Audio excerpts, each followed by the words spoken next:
Salut. Vous savez que le vin est le produit alimentaire le seul ou alors un des seuls où il n'y a pas marqué sur l'étiquette ou la contre-étiquette les composants. D'accord? Donc, dans le vin, vous achetez du vin, vous dites qu'il y a du raisin. Il y a du raisin. Ok. Alors, c'est ce qui devrait avoir, on va dire, dans la plupart des cas.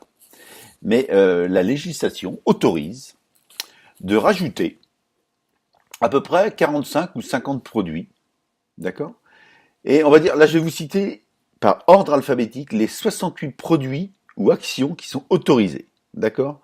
Donc je vous donnerai le nom du produit et à quoi il sert dans la vinification, d'accord? Alors par ordre alphabétique, on va commencer par l'acide ascorbique, protection de la vendange.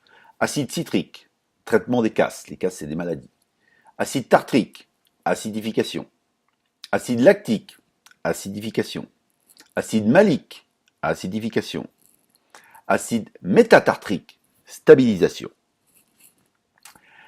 L'acidification par traitement électromembranaire, c'est pour acidifier. L'albumine de l'œuf, c'est pour collage. Le collage, c'est pour éliminer un petit peu les particules en suspension.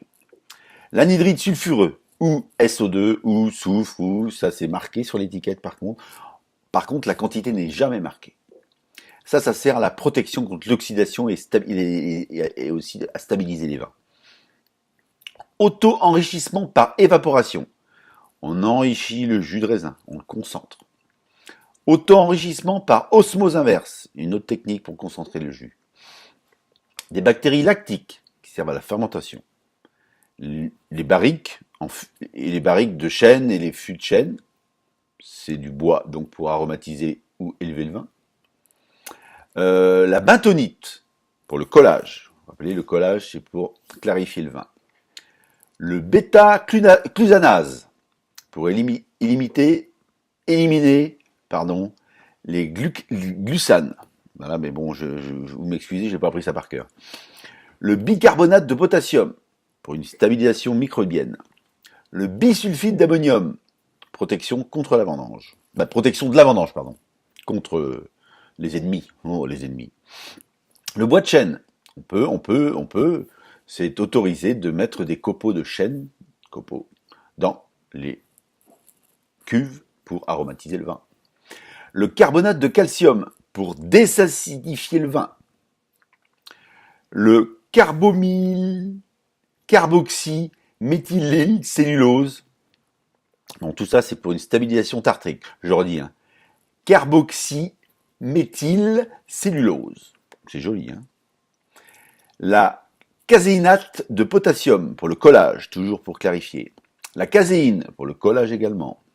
Le charbon onologique, un correcteur de couleur. Le chitine-glucane, traitement des casses. Les casses, c'est des maladies. Le chitosane, un collage encore.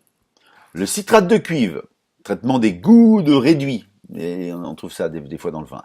La colle de poisson, pour coller, pour le collage. La crème de tartre, pour la stabilisation tartrique. C'est de l'acide tartrique. Le dichlorhydrate de thiamine, la gestion de la fermentation alcoolique. Le dioxyde de silicium, pour le collage.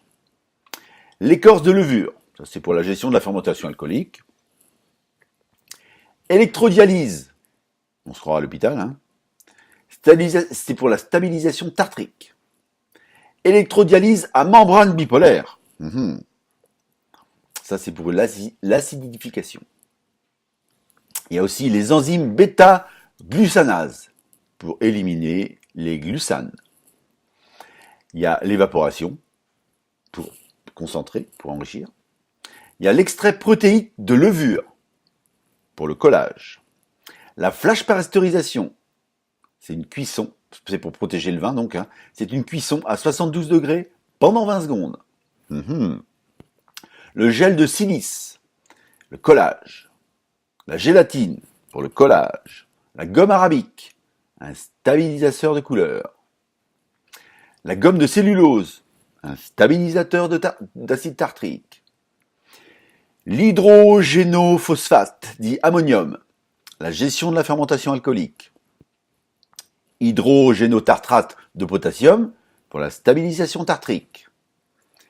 Lysozyme, une stabilisation microbienne.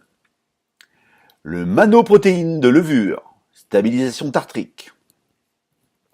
Matière protéique d'origine végétale, issue du blé, du pois ou de la pomme de terre. C'est pour le collage. Les métabisulfites de potassium, stabilisation microbienne. Microfiltration tangentielle, stabilisation microbienne. Les morceaux de bois de chêne, aussi. Du mou concentré, pour enrichir.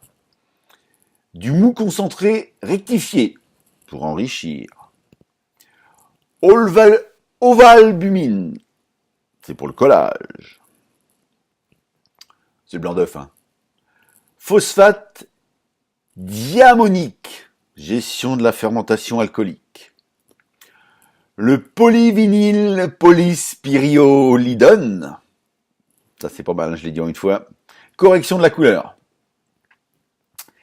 Précipitation tartrique par traitement du froid, ça c'est pour stabiliser l'acide tartrique. Préparation enzymatique, pour l'extraction du jus et de la couleur. PVPP, correction de la couleur. Résine échangeuse de cation, stabilisation tartrique. Saccharose, enrichissement. Stabilisation par le froid, pour stabiliser. Pour le sucre, pour enrichir. Le sulfate de cuivre, traitement des goudes réduits. Le sulfate d'ammonium, gestion de la fermentation alcoolique. Les tanins onologiques, pour le collage et pour ajouter des tanins, côté asséchant dans le vin, vous savez. Le tartrate neutre de potassium, pour désacidifier. Et, pour terminer, la thiamine, pour désacidifier. Voilà.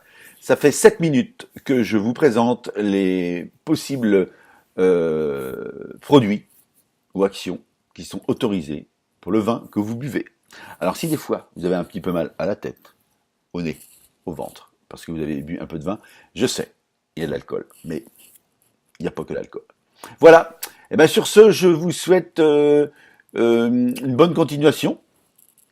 Maintenant vous comprenez pourquoi je bois du vin bio.